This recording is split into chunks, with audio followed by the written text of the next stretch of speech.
Welcome and good morning, everyone. I want to get started on this meeting. I'm going to call this meeting to order, and we'll begin with Supervisor Campbell leading us with pledge. Please join me in the pledge of allegiance.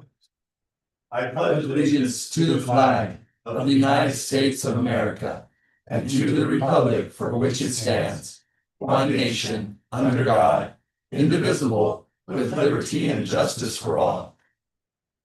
Thank you. Thank you.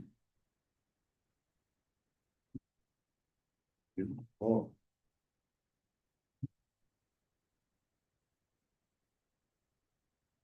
We'll move into our next item of business, call to the public. Anyone want to address? Yes, that's us. Name and your title, please. Hi, Erin Miller for Greenlee County Reporters.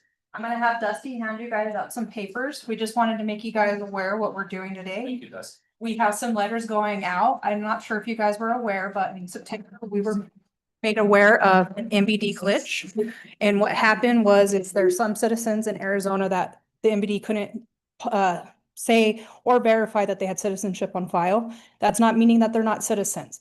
What we're trying to do is we're trying to go ahead and get this fixed before the next election, so they're not having to worry about it in Greenlee. Anything else? No? Yeah. So we have a letter that went out this morning in the mail. We have a Facebook post that we posted right before coming. People are more than welcome to call our offices. What we're just needing is birth certificates or traveler's ID, tribal ID, anything that can help prove their citizen, just to clear it up. And like I said, it just cleans up our rolls, and then no one can ever question, why did they vote here? So. Well, thank you very much. Appreciate it. No, it is on our side. Sorry, should have. Thank you, gentlemen. Thank you. Thank you. Anyone else out there? Okay, and then we'll move into our next item of business. Public Health Service District, the Board of Supervisors will convene as the Board of Directors of the Greenlee County Public Health Service District, and will reconvene as the Board of Supervisors following consideration of this next item, the consent agenda. I move that we approve the consent agenda as listed. I second that motion. Motion has been made in second. All in favor signify by saying aye. Aye. Aye. Ayes have it, so ordered.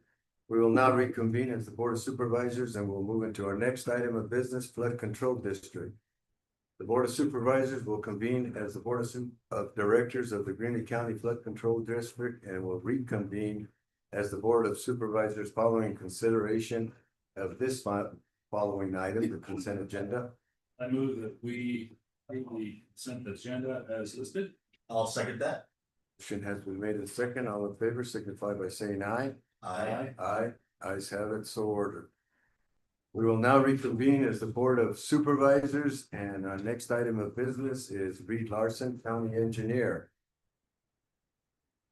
We are here to request to purchase an enterprise grade unmanned aerial system UAS from Drone Nerds. Be nice. Fly around the room and we'll.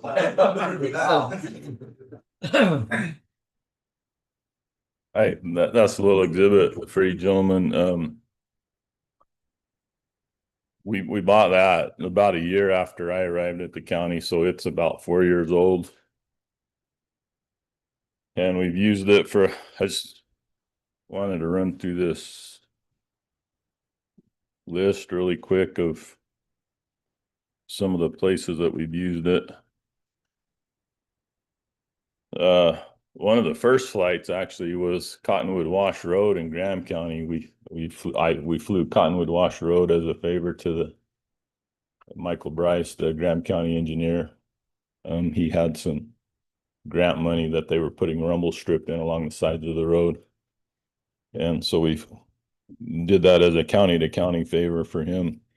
We flew our Franklin Road Gabions project with it 2 different times. Loma Linda Ball Field, Quarter Horse Road, T-Box Lane, which is by the golf course.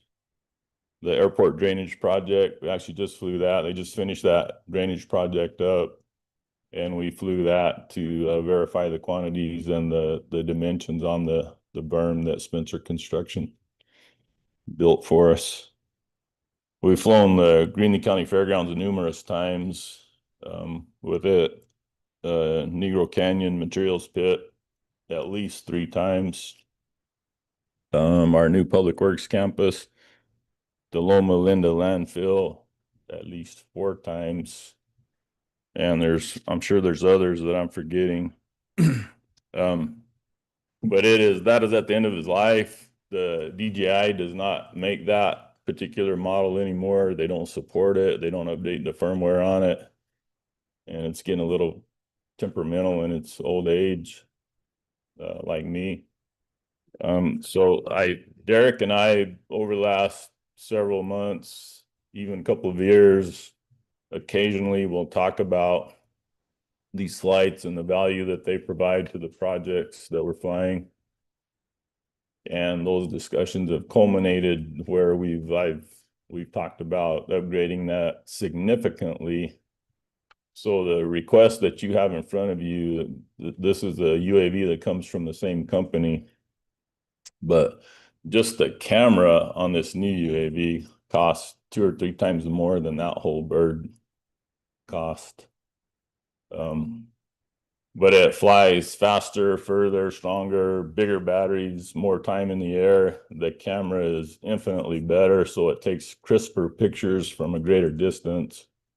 And it's just the reality that we can get more done in less time with this new bird, and take projects on that I wouldn't attempt with that. A couple of quick examples that come to mind is our 90 acre-ish expansion of the landfill. Typically, I would hire Cooper Aerial or somebody to fly that do it commercially.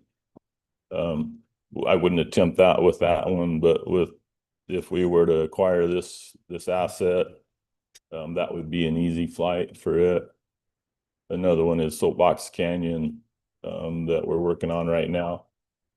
Our consultant engineer wanted a mile upstream and a mile downstream of the bridge mapped to do his hydrology study. And we did have Cooper Aerial do that one, but that's another one that we would have done in-house had we had this particular toy at our disposal. So that's some of the rationale for requesting this purchase or this investment from the board. Mr. Chairman, we also did some cost benefit analysis on this. This bird in front of you is less than $5,000. Just a quick and dirty calculation of what it would have cost us to hire the services that we've done with it are well over $100,000. I was gonna ask that. Yeah, it has been a tremendous investment. I find this one like those tools you didn't know you needed to get one and you can't live without it. We're asking for a significant upgrade in the quality of the machine that we're asking for. But even if we do only those things that we did in the last 4 years, it will be a good investment. But I suspect that with the different payloads that are available on this new drone, that we'll be able to accomplish a whole lot more, and the ROI will be similar to what we've got.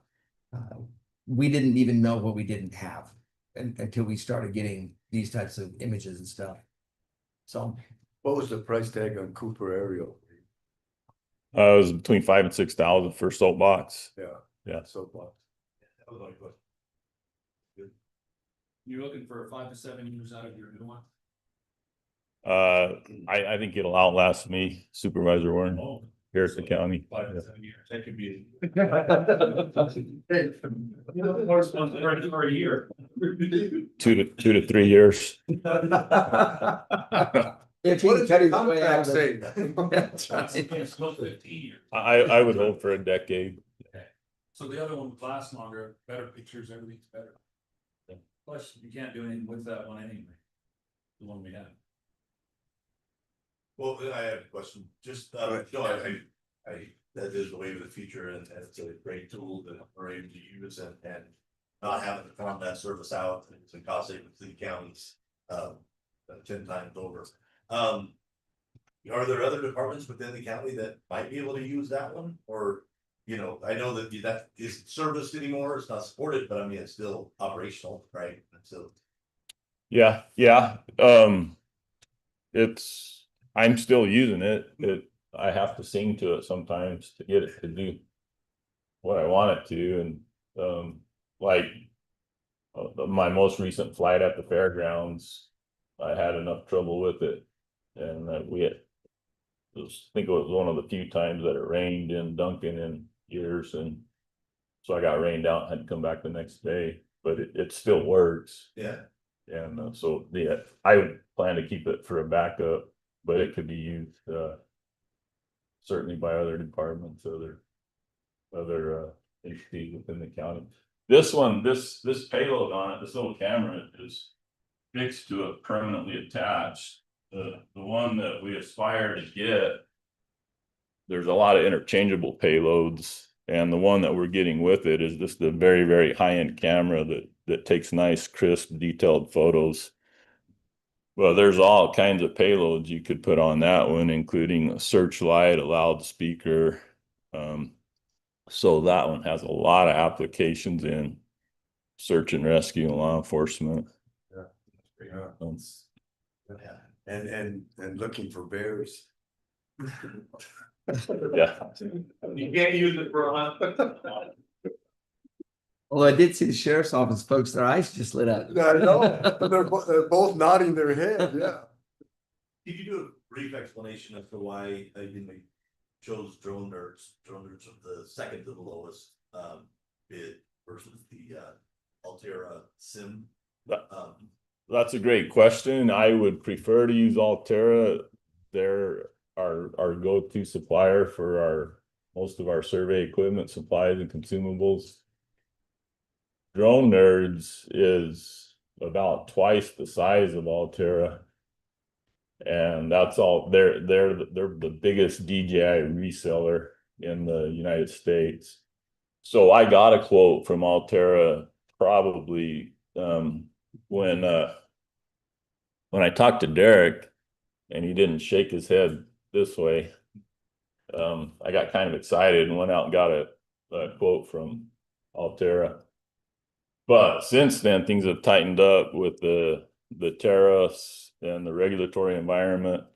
And Altera doesn't do enough volume with these where they have very many on the shelf. And so the quote that you see from them is several weeks old. And they've gone quiet on me. So if they give me an updated quote, if they even had one available, I promise you that it's going to be well above Drone Nerds. But they've just been very candid with me that their ability to get these and then to resell them at a competitive price is gone in the current environment. We have been taking into account, particularly with stuff that has an electronic touch point. The current environment, as we know, is volatile still, and some things are becoming harder to get. So we wanted to move quickly on this as well. Sounds good. Okay. Any more questions? I call for motion. Well, I move to be approved of the purchase of the enterprise grade unmanned aerial system, UAS, drone nerds with the airframe, camera payload, batteries and chargers to replace the Mount Ford Pro EVA, which is no longer manufactured or supported, in the amount not to exceed $27,000. I second that motion. Motion has been made in second. Further discussion? Hearing none, council vote, all in favor signify by saying aye. Aye. Aye. Nice have it, so ordered. Thank you, gentlemen. Order it, Reed. And I didn't put the name of who we're getting it from, just in case that other company has one on the shelf, just keep it up to that, we're good. Okay, we'll move into our next item of business. Bianca, that's an election director. A couple meetings ago, the board approved to move forward with the purchase process of a DS 950 scanner and tabulator. We did receive the sales order agreement, which you all have in your packet. That purchase amount is $147,085. We do have HAVA funds and election funds to cover that cost.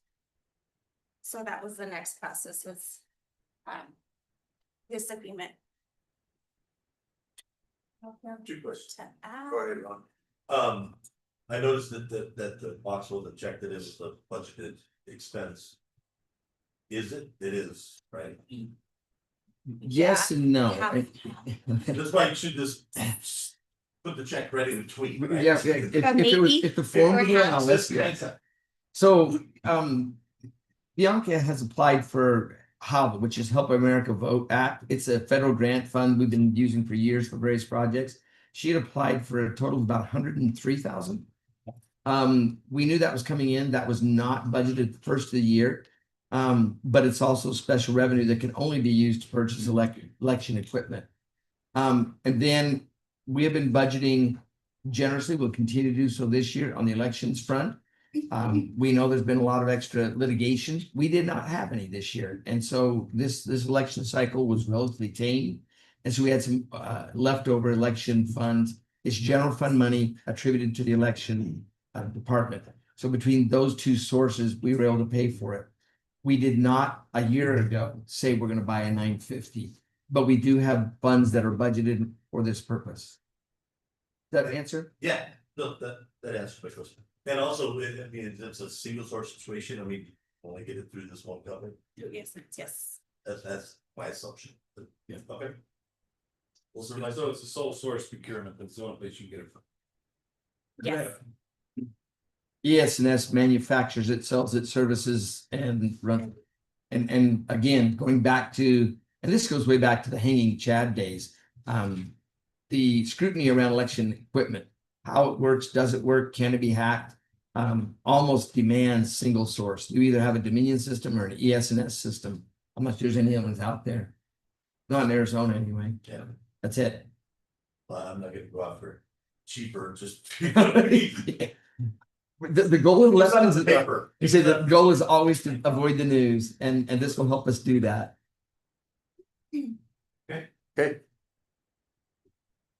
The question? I'd like to make a motion that we purchase a DS 950 high-speed scanner and tabulator for the elections department using federal the America Vote Act. And utilize that, and that'd be purchased as a sole source procurement. In the amount of, I would say not to exceed 145. not to exceed 149,000. Okay, I'll second that. motion has been made in second. Further discussion? Hearing none, I call for vote. All in favor signify by saying aye. Aye. Ayes have it, so ordered. Thank you, Bjorn. Thank you. Okay, next order of business, item number 6, Derek Rapier, County Administrator. Floor is yours. Thank you. I will preface this conversation with the fact that it may change a little bit, and so I'll be asking at the end of the discussion for you to approve the IGA that's there. We have a unique situation in the Duncan area, and that is that there's a road that many in the community call it the back road to the elementary school, but it's along Carlisle and then along Campbell Street that ends up at the Duncan Elementary School. We have been exclusively maintaining about half of that road for at least 20 years. Is David still here? He's going to back me up, but he's gone. But at least 20 years. And everyone assumed that there was an IGA in place. There's not been. There's sort of been handshakes and discussions and so forth, but it's not our road. And that creates liabilities that we've sort of voluntarily taken on that had we known the nature of that agreement, we would not have taken on. The proposal came up about a year ago that we chip seal it. It makes a lot of sense. We're spending between $18,000 and $22,000 a year maintaining what amounts to about 3/4 of a mile worth of road. I think it's about that long. Very expensive. It also creates, if you go to Duncan during the school year, about 7 in the morning, you'll see this haze of dust. It's all coming from that area. So we proposed to partner with Duncan to chip seal the entire road, except one little section. I'll talk about that in a second. It will reduce our liability. You'll see that the structure of the IGA shifts liability to the owner of most of the road. It also cuts our maintenance costs dramatically. It's so much cheaper to maintain a chip seal road. We've worked with, there's a business there in the area that runs a trucking business. We've worked with them, let them know we're gonna be doing this, asking them to slow down or stay off as much as they can while this thing firms up and hardens. But it'll benefit the entire community. Duncan has a grant to pay for all of the materials, the oil and the chips. We've got the equipment and the expertise to do it. So it makes for an easy partnership in that regard. And because we have both had a stake in the road, managing that liability and that future maintenance in the way that IGA proposes works. Now, the one area that has been a bit of a sticking point is there's a fairly major drainage going through there called Packer Wash. And in a good rain, it'll run pretty heavy through there. And you drive by, you can see that, you know, the way the sands and dirt has shifted, that it runs pretty big. We had a decent storm on Sunday night and it didn't run. Maybe because every other drop was sucked up into the dry ground. But we have proposed that not be chip sealed. Primarily because there's a better, more engineering standard, road standard way to do it. And that's outside of the budget right now. The town of Duncan would like to do it anyway. And so where we're at right now, I've pitched this to the Duncan town manager as you see it right now. He says, well, if we're taking on all the liability, let's chip seal through the wash. And my counter to him was, if your insurance company will sign off on that, not just your town council, but your insurance company will sign off on that, then we'll go ahead and chip seal it. You'll see that the current version of this has the town taking over the maintenance of the 700-foot stretch that is in county. I let Mr. Hinton know that we could probably still keep that. That's not a reason to undo the agreement. So at this point, I will ask the board to approve the IGA, but we may need to come back if their insurance company says that they're willing to cover that, then we will change that one clause of the IGA about Packer Wash. And that if we do that, it would probably be in an off schedule meeting, one item only type of thing. We're set to begin chip sealing Monday. We'll start at the northern end of this year's thing up near the freeway on the loops and finish down at Duncan and Carlisle Road will probably be the last thing we do. So the town of Duncan has a meeting set for the 12th where they will consider the IGA and I'll be working with Mr. Hint between now and then to make sure we we're approve it now. If some changes, can just ratify it on something. I mean, yes, so the only things that would change, unless there's a major change. Yeah. If it's simply, yes, we'll chip seal Packer Wash and the county retains the 700 feet, if those are the only two things, then I would be comfortable ratifying, if you're comfortable ratifying it. And we can do that on our subsequent meeting on the 17th. I have a question, just something that went through my head while you're explaining all this. Have we looked at another option? I don't know how long this Packer Wash is, but have we looked at the possibility of culvering it and going across that so that, you know, it reduces the risk of it? Yeah. So, and I'll have Reed chime in if my explanation is too simplistic. In short, there are road building standards, and there are road building standards for crossing low water crossings through washes like this. And it would involve either a concrete, we could possibly culvert through it, but the more practical approach is a concrete low water crossing. And with the price of concrete right now, that is outside Duncan's ability to provide that material. And so we can certainly come back in later and do that, but probably not, since we're up against a short timeline as it is, we're not going to be able to do that between now and next week. And frankly, as we talked about, it was outside of their budget anyway. Is that a fair enough explanation? Chip seal might last a couple of years or. It might last for 20, 30, 40 years. Yeah. It may never have a problem. But it's just right there to watch. Yeah. Risk averse people like myself, whose job is to manage risk, I look at every situation and see a lawsuit. But it may well last forever. And it may well be taken out the very first good monsoon we have this year. How long is that wash? The crossing or the whole The road? crossing, just the crossings. It's probably what, maybe 100 feet, 100 feet, 150 maybe, somewhere in there. Oh, really? That's short. we've asked the town of Duncan to do some work upstream. A little bit and downstream to widen the water so that it's a low water crossing, and that would sure help too. Well, just thinking about. It's not the ideal solution. We know Yeah. that going into it, which is why my first section is just let's leave that alone. We'll deal with it. And then when we have money to do it right, we'll do it right. But my primary concern is how do we put liability where liability belongs on the over the road? But it's making an improvement for those residents that are around that school. And yeah, I know Yes. school buses. Going down there. And our return on investment will be probably 2 years or less. I'd say we're spending a little truckload of money on maintaining that very short, section of road. Okay, so I entertain for motion. And I don't know if you're gonna specify ratify the teacher, but. Mike, I need. No, What I would suggest is that you accept the IGA as written. It's been run by our county attorney as well as an attorney through Arizona County's insurance pool. And then if there are minor changes, we will simply put it on a future agenda for ratification.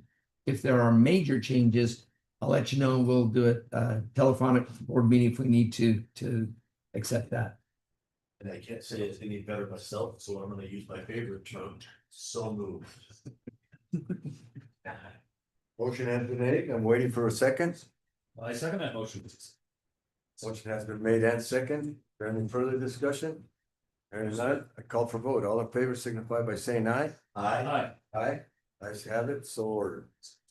Thank you, gentlemen. Okay, we'll move into our next item of business. Budget work session. Discussion and direction regarding components of the FY 25-26 budget. Take it, the floor is yours, Dennis. I'm actually going to turn it over to Renee to present. Can you broadcast, Renee? Okay, it'll take me just a second to get it up, but let me get the budget up for him.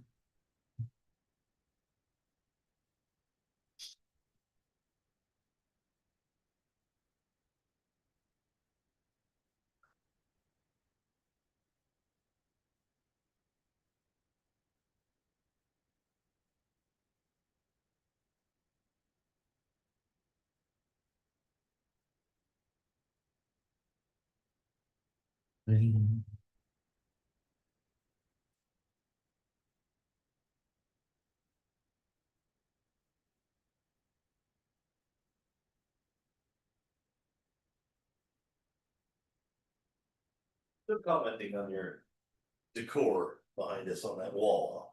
Whoever made that decision did very well. Yeah. Thanks, Louis. Yeah.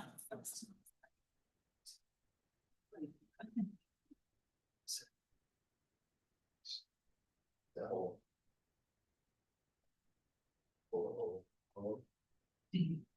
Very good. So it's got it, friends. All right.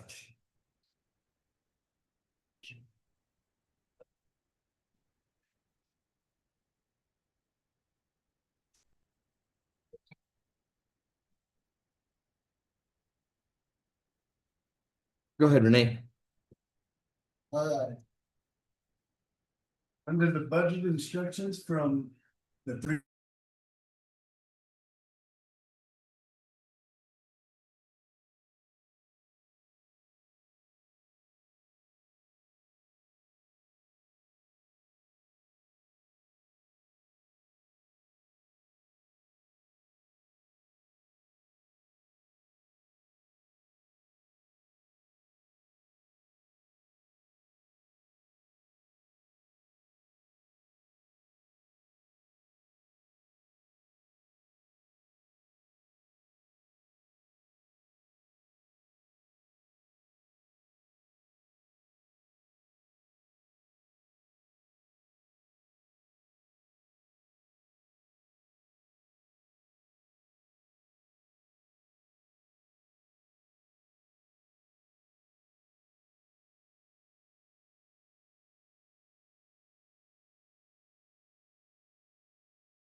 They're still the one on order. Do they need another one? They need another one, don't They they? just purchased that new one. What's that? They just purchased a new one. Yeah. Yes, But isn't there another one that we're there's the talking one about? that's been on order for 3 years, Yeah. and we are told we'll have it by the end of the month. I'm not holding my breath, You got the other one, but we have the other, well, the other one, No, Crestline, I think, is here. the one off the shelf one. Yes. Oh, Yeah. Did we get that? yeah. I think we did. I'll tell you in just a second. Well, I'm just asking because I heard. What's that one that was ready to go like? I think we have that. Well, but then it turned into 3 months, I'm still a better than 3 years. I'm just bringing it up because I heard a comment on it, on ambulance, on the subject of ambulance, and that's why I'm asking.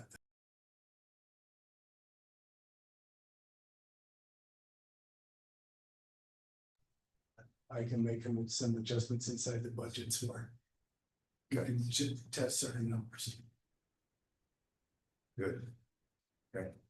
Are we up on YouTube or no? We are. Oh, we are, oh, that is what I'm talking. Okay. So at the end of the day, the.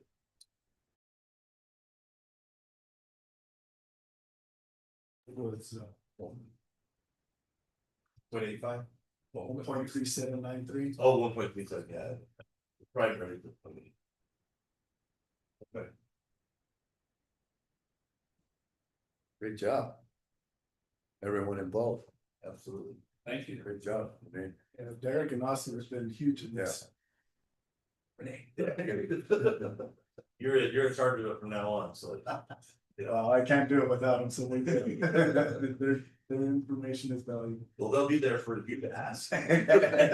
One of the advantages that we had this year, and Renee did do the lion's share of a lot of this work. But having also worked and almost exclusively now on our audit process. So that's the back half of a budget, right? Did we spend the money according to the way we've set it up and according to our policies? Renee's been doing that for years, but he's been almost exclusively involved in that for the last 2 or 3 years. Having that insight as you build a budget is invaluable because he knows where the pitfalls are and can, guide us around problems that we might otherwise hit the pothole if we didn't know the backside of this process as well. So yes, kudos to Renee. There's no question that this year's budget is largely him. I appreciate his generosity and compliments, but Again, if with you- that wise decision you guys made to increase our expenditure limits. So Yeah. we have that's to a whole approve it. conversation we don't even have anymore. Right. Yeah. Just so you know that ambulance. Okay. good. Okay. It's outside. That's on site. They're working on the radios right now. They have a little bit of radio issues, but it is here at the shop. Okay. All right. The other one, like I say, we're supposed to receive end of this month. If it doesn't come, we've already been in talks with Red Sky, which is the company we got the one from already, to get in line to get one hopefully before the end of the calendar year as well. I think we talked about that meeting over. We did. If I can back up here a little bit, this whole budget thing is called scheduling. What we will do is provide this budget to you both electronically as well as a print version. It could be, anybody else who wants it, we can make sure it'll be publicly available. We're not asking you to adopt it today, but we do want you to go through it. If you have questions, please ask, sit down with Renee or myself. We can go through what's going on in there. These official schedules are backed up by individual budget worksheets for all. There's nearly 300 different funds. There may be more than 300 different funds. Some are tiny, have $89 in them, $200 in them. Some are major, like our road fund is a several $1 million fund. Our sheriff's office is a almost $6 million fund. And you're welcome. We'll sit down and break those down for you if you'd like. These forms are put out each year by the Auditor General, and we're required to use them. They come with the formulas built into them. Last year, Austin made it to where all of our individual budget forms feed into this. So we're not doing a lot of extra data entry where we could possibly have mistakes. But like I said, it's a balanced budget. And it's a workable budget. I think, like I said, it goes to Richard Lunt, but it's an important question. Can we sustain this budget? And the answer is yes. Our shared sales tax revenue We've projected low last year. We've projected conservatively again this year. But yes, this is a sustainable budget. And more importantly, we know where the weak spots are and how to manage that, should that come up. Well, I think all of us, we want to be conservative, but at the same time, we want to be able to provide those services to the community. We want to have the best equipment. We want to, I mean, and we have great road equipment. We have great vehicles for our sheriff officers. I mean, they're all, you know, they look good out there, right? And we're continuing to get better, but you know, having those new ambulances, I think are incredibly important. One thing I would ask is for the next meeting, you know, because this is an increase, you know, on the combined tax rate, it's 10% increase over last year. That's based on the roller coaster of valuation. And we know that, but it would be really nice to get just a bullet point of 5 bullets of kind of what has impacted that. What has impacted that from last year to this year? Just easily to explain, because we're going to be approached, you know, they're not by a ton, but there's going to be people that are going to ask why the increase, you know, from last year to this year. And so to have those 5 bullets or something would be very helpful. I mean, we could show them this packet that's, you know, 200 pages or whatever, but to, you know, to have that outlined would be beneficial for us. We will do that, make sure it's included in the budget presentation. Setting tax rates, having assessed values and collecting levies, it's a 3-legged stool that is constantly interactive. I know the two of you have gone through this more times you'd like to count. And so it's intuitive to us. To the average taxpayer, they will see precious little increase to their tax bill, because all a tax rate does is spread the tax out among various assessed properties. So if you're a widow and you have a widow's exemption, you may not pay any property tax to the county at all. Likewise, if you're a large corporation, you're going to pay some money to the property tax, but it'll all be proportionate according to assessed value. Right. But like I say, whereas that's second nature to us, it's certainly not second nature to our constituents, and that we will explain that. Good. Great work. I mean, it's been a lot of work. I know that you all really have been really instrumental of getting this done. And so we appreciate that. Is there anything else we need to cover on the budget? Like I said, we will print these for you. We encourage you to go through them. We encourage you to sit down with us, any one of the 3 of us, and go through any questions you may have. Great. Okay. Thank you, Derek. Thank you, Renee. Everyone involved, Austin. Okay, we will move into our next item of business. Derek Revere, County Administrator, and Bianca Castaneda, Clerk of the Board. A, county and state budget and legislative issues. Derek, the floor is yours. Let's see if I can shut off my mic here. Apparently I'm not that bright.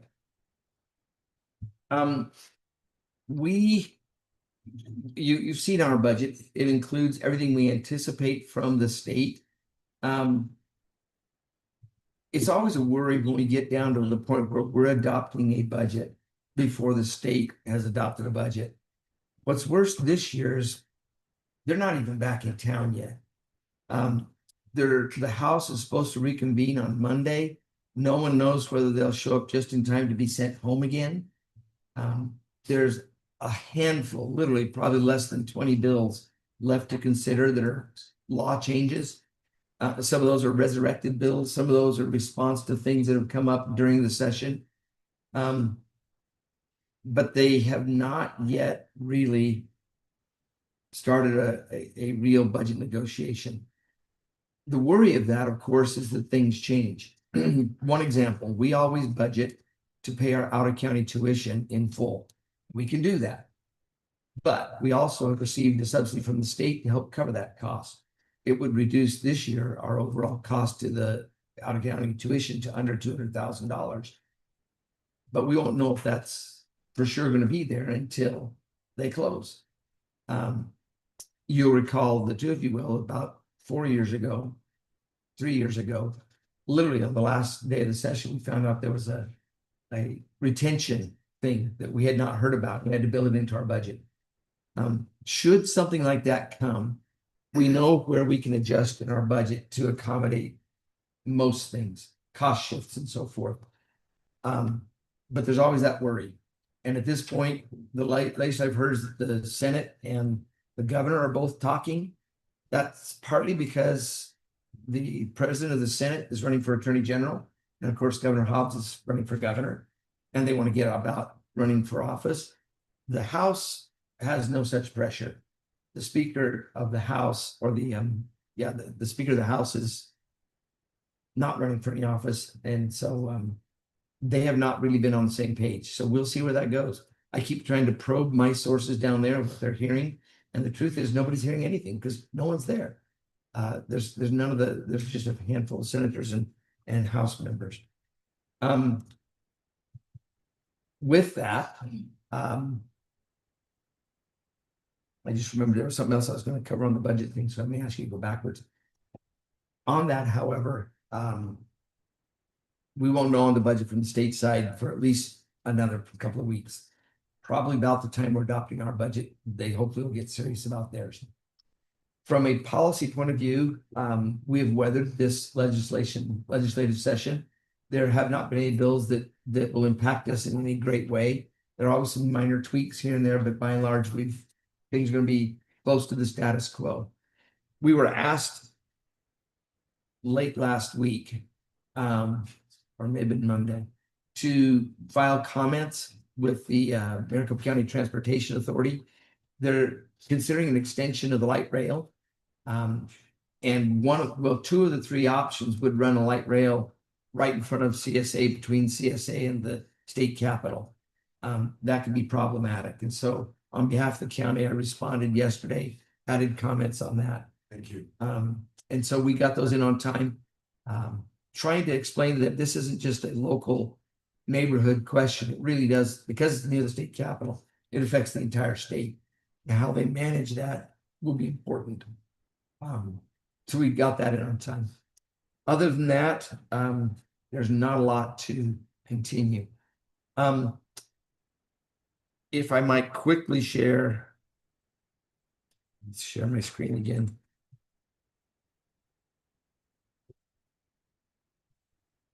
And I apologize, I'm kind of losing my voice today. Not sure exactly why. I talked to you earlier in the budget workshops about keeping our capital improvement plan, tier 1, tier 2, the same. I'm going to suggest that we adopt two different changes. The first is the landfill commercial and demolition cell. That's a great big hole we dug about 5 years ago, to put not municipal, not your kitchen waste, and put it there. You'll also recall within weeks of having dug that hole, we got a whole bunch of railroad ties, several thousand railroad ties. We have recently found out that the regulatory environment is very favorable right now, and we have the money to build a new C&D cell. In fact, we have the money to build a double size. One, we've been able to save up revenues from our tipping fees. And then the other is we had money that we have stockpiled from the soils program, where we took the various soils from around the Cliff Morenci area and put them in our landfill. We were paid for that, tipping fees. And so we have that money to build this. Our involvement with our own internal resources will primarily be limited to Reed, probably his new bird, and flying and mapping that out. But the digging we would contract out. And we estimate that we can get that project done for 1.2 million or less. So I'll ask that we add that. Like I say, our internal commitment to that would be fairly low. You'll see as well that we've got 3 of the projects on the airport runway that are done or within a hair's breadth of being done. We are continuing to work on that first one, the Fairgrounds Park redesign. I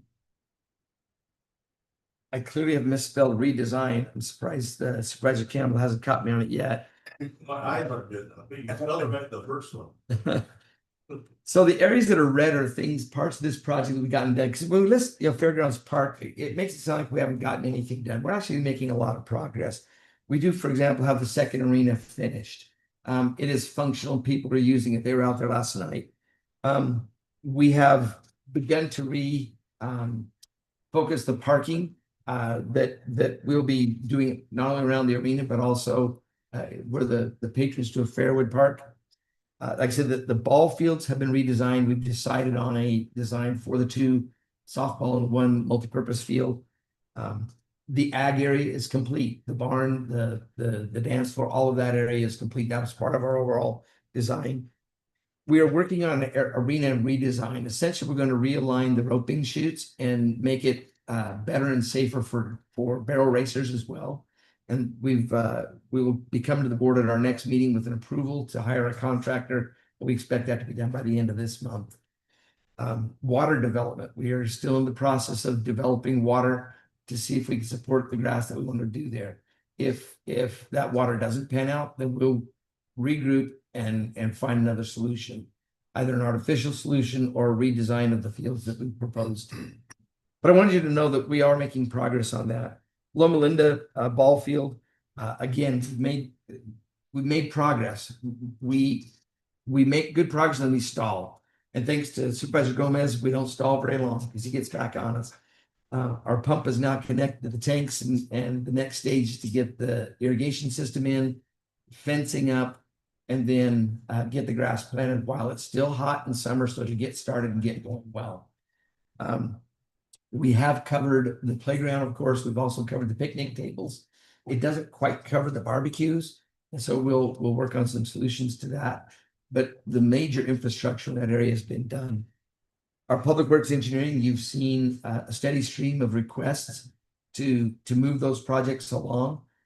We will be building the dirt pad. We've already got, I think, the concrete. Are we out for bids, or we got the bids in already? Tomorrow. So we'll be able to move, and we expect it will be erected within a month, 2. The external building will be up, and then we'll begin to work on getting it built out on the inside. We have not built a splash pad at Loma Linda, and we haven't converted the tennis courts to pickleball courts yet, but we will continue to work on those. Expanding the landfill, we expect that to go to auction in October of 25. We won't actually work most of that area for years. We've got a lot of capacity where we're at. This is to build us out for the next several decades, but the purchase of that land will take place in October. We have moved cautiously but steadily towards acquiring state land. Right now, we're waiting on a meeting with Bruce Berger at State Land to help us define that 120 area the board directed. But that continues to go forward. And then the soapbox bridge design, we are assisting ADOT on that design. We're not the primary on this, but that should be done by the end of the calendar or end of the fiscal year, that design project. So that's where we're at on tier 1. So I'm going to ask the board, when we adopt our budget, to add the landfill. We'll take these things off. Tier 2, we'll move the landfill over to number 1, and then we'll leave tier 2 primarily alone, except based on the discussion we had the elected officials about a week and a half ago, we would like to add developing a court security plan to our tier 2. Our founding fathers of Greeley County decided that building on the side of a sloped hill was a really good thing. And it's beautiful, it's picturesque, and it creates all kinds of problems in the modern world. How do you enter a building on the side of a hill and be ADA compliant is a real challenge. How do you get 2 entrances that are both handicapped accessible? So there's some real challenges that this building presents, our 2 buildings, that we need to spend some time and work through. The need for upgraded security from almost none to something is pressing.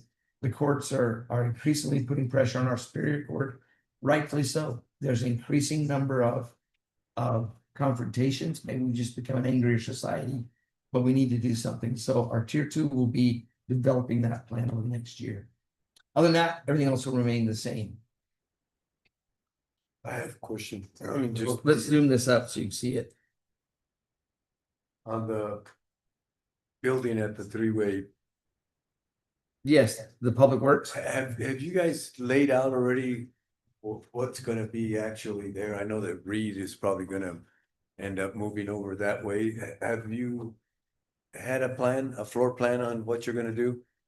Yeah. I'll let Reed answer that and maybe give a couple of details. I'm just asking because, I don't know if Eric, the sheriff here, has thought of this, but having an office there for them too, because it's midway in the county, instead of having to come all the way over to here or whatever. That's why I'm asking that. We actually did think about that, and it would help quite a bit. We actually thought about putting some investigators down in the basement, we don't have room over there. But that belongs to those rooms, I guess, are dedicated to We don't have any room in our basement either. probation. And so there's no internet down there, and so it just wouldn't work. Okay, that's why. We did not build the public works building with the sheriff's office in mind. I mean, to be honest, this was built as the public works building. There's not a piece of this building or the old building or any other building that hasn't been repurposed over time. That may occur here too, but we did not build it with a sheriff's office solution in mind. What is the old public works building? I mean, is any of that still usable, or are we just gonna bulldoze that once the new building is created? It's my opinion that it needs to be blown up. On fire? Well, I know that the roof on that thing is, I mean, I've gone into Cohen's office and I've seen where, water has caused water damage on the ceiling there, but, is there any chance of possibly putting a new roof on it or something and maybe salvaging it and not bulldoze it? I'm just talking, We've thought about some of that, and again, going back, rolling the clock back several years ago. This building is similar to the old annex in Duncan. right. It was cobbled together with a couple buildings that were sort of stuck together. You were generous in saying there's water damage on the ceiling tiles. For a while, there was this nice plastic chute that kept the primary computers for that office shielded, and it dumped into a great big trash can. The problems are pretty fundamental. Like I say, I think Reed is correct. It might be able to be repurposed, and we'll certainly look at that before we demo anything. But we're not optimistic at the moment. Well, I think best case scenario is to find room in the new public works building for the remote, sheriff thing. So Reed's office might have to go from 20 by 20 to 15 by 15. The bedroom might have to be, to the cot or whatever, or the bed might go to the single. Supervisor Campbell, there is capacity in that building right now. So we started it at 40 by 80. And 40 by 100 by 100. The floor plan is very, very tentative. Even though we're this close to starting construction, we need to know where the bathrooms are gonna go in the kitchen to get the underground plumbing in. Right? But we'll finesse that layout with Tony Hines here over the next few several weeks, but right now there's capacity. I think.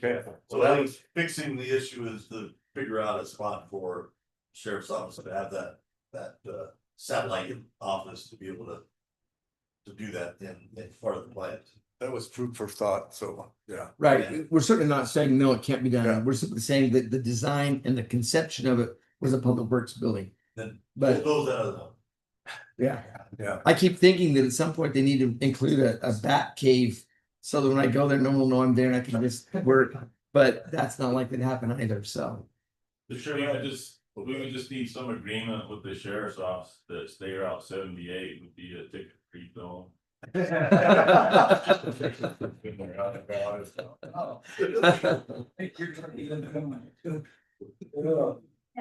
base that off of how big of office he gets over.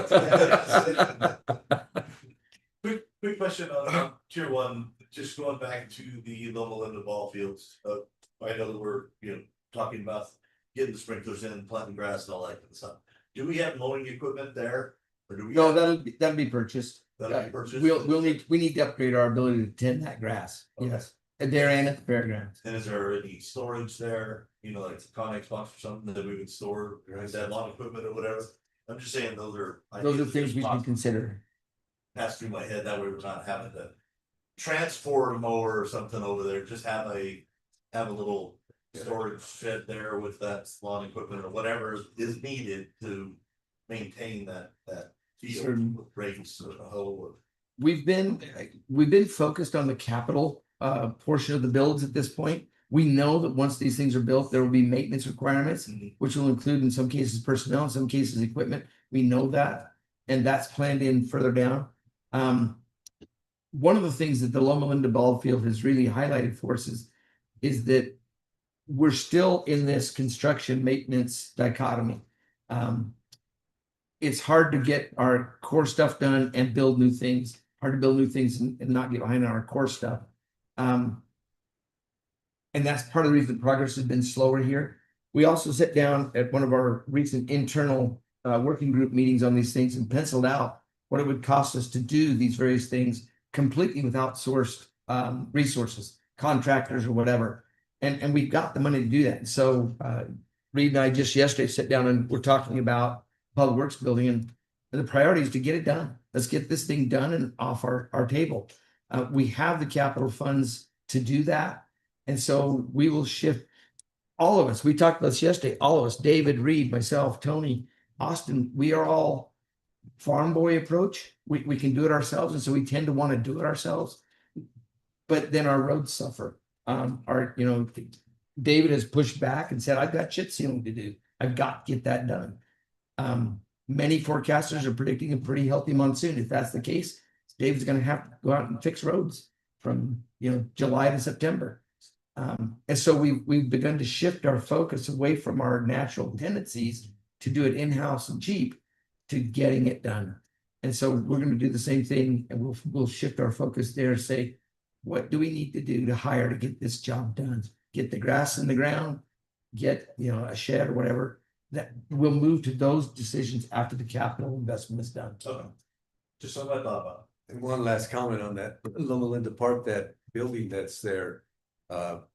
We're planning to keep that because that needs some upgrading. That skirting around the bottom of it is rotting out, and then where you walk up that small ramp there, that side there is about to fall off. Somebody's gonna lean up against that and end up falling off of there, but I just wanted to bring that up. That's a classic example of what happens when you don't use a building, because we haven't had it. You recall that was put up as an election site. For voting. Yeah, and we hopefully don't have to go back to precinct voting. But you're right, that we don't want it to be a hazard. And if there's a way to use it, we certainly want to do that. Okay. Great. Okay. Crazy with the bulldozer again. Good stuff. All right, are we It's calendar time. I'll be quiet. Austin, for all that information, Derek. That was very informative Yeah. on those moves and everything. Okay. Bianca, it's all yours. Oh. I say what's that I do. Yeah, I got it, Randy, thank you. June 13th, county managers meeting. Our next board meeting is on the 17th, which will include proposal to adopt the tentative budget. I did include the Eagle meeting on the 18th. I did highlight that. Their schedule doesn't have an actual date for the month of June, July, and August. It's just to be determined. So I'll adjust those once we get confirmation of those meeting dates. No small counties or CSA for the month of June, and that's all I have. That one. Going into July, our first meeting is on the 1st. Our offices are closed July 3rd for in observance to Independence Day. NACO conference starts on the 11th through the 14th. Our second meeting in July is on the 22nd, and that will include the adoption of our final budget. Morenci schools start on the 23rd. No county managers, small counties or CSA meetings for the month of July. That's all I have for July. August, there is CSA coming to present their annual report on August 4th. That's at 2:00. We do have our first board meeting on Wednesday, August 6th. And that'll include setting tax rates. Duncan schools start on the 6th. County managers on the 8th. No small counties or CSA for the month of August. I did highlight our second board meeting, August 20th. On our tentative schedule, we don't remember why we had it scheduled for a Wednesday. We usually do on a holiday week, but there's no holiday that week. Proposing a holiday for that week. County only. So I did highlight that. Yeah. I think it had to do with a number of days or something that we just. I know we set the first one in August, that you have to set it in so many days after you adopt the final budget. Yeah, And there's probably a reason we did that. We will go find out and we trace our steps to why, if we can. So just leave it as is right now. If we need to shift it back to the normal day, we'll come back to our next meeting and tell you that we can do that. all right. That's all I have for August, unless anybody has anything to add.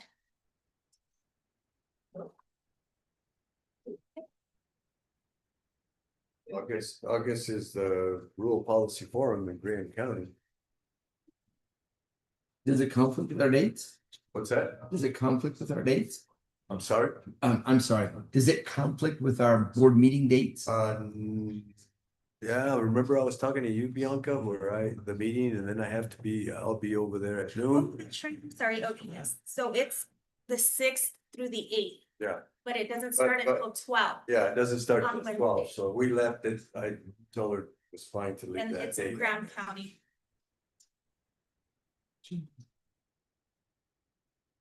With the economic development, housing and everything. Field day, bad applicants.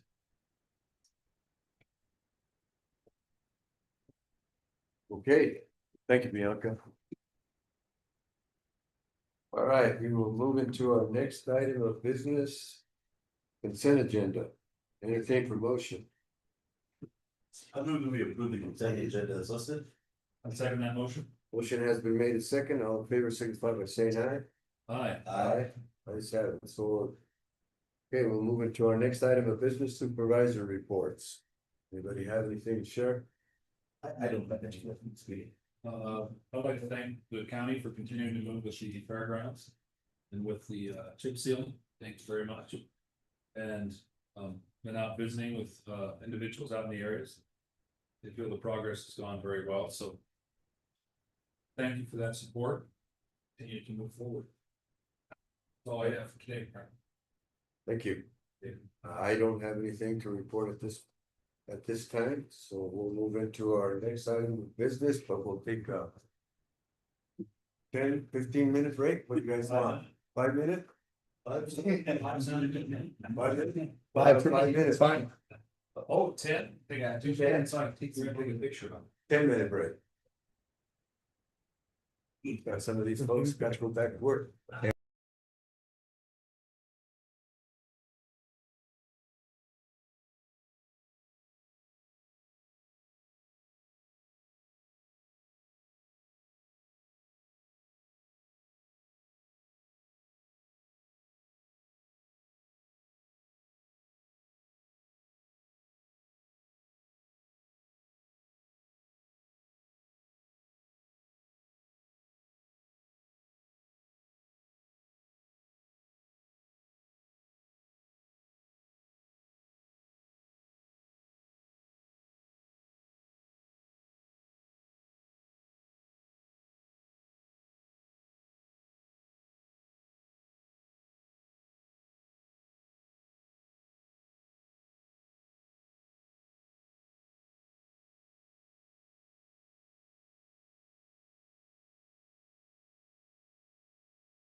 we In session?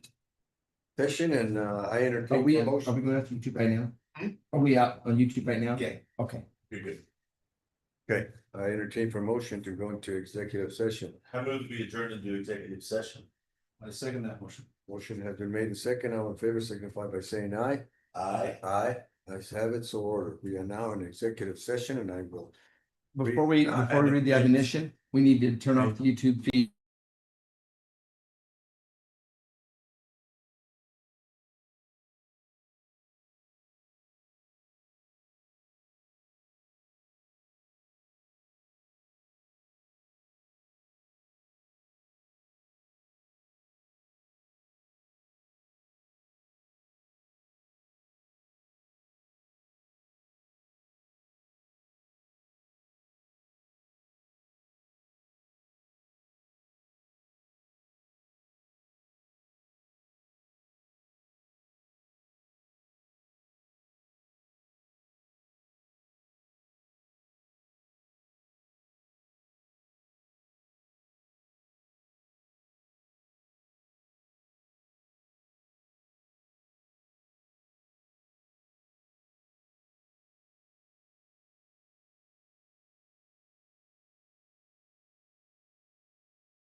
I'm doing well.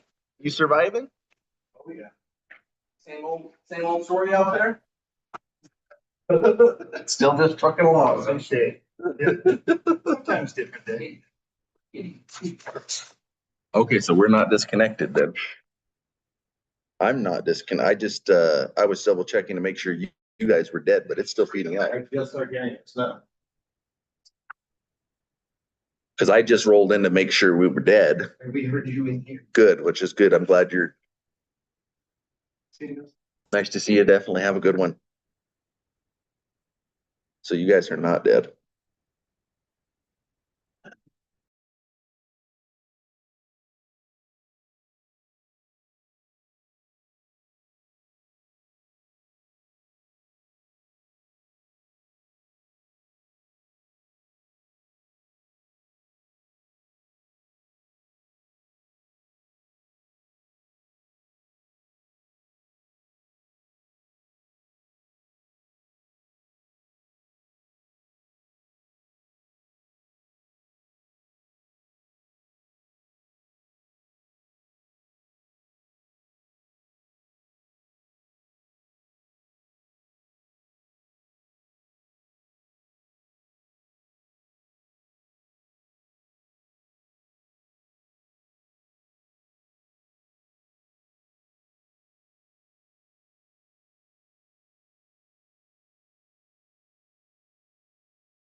Okay, Okay, you're in. we're adjourned out of executive session and we are now back into session on our board of supervisors.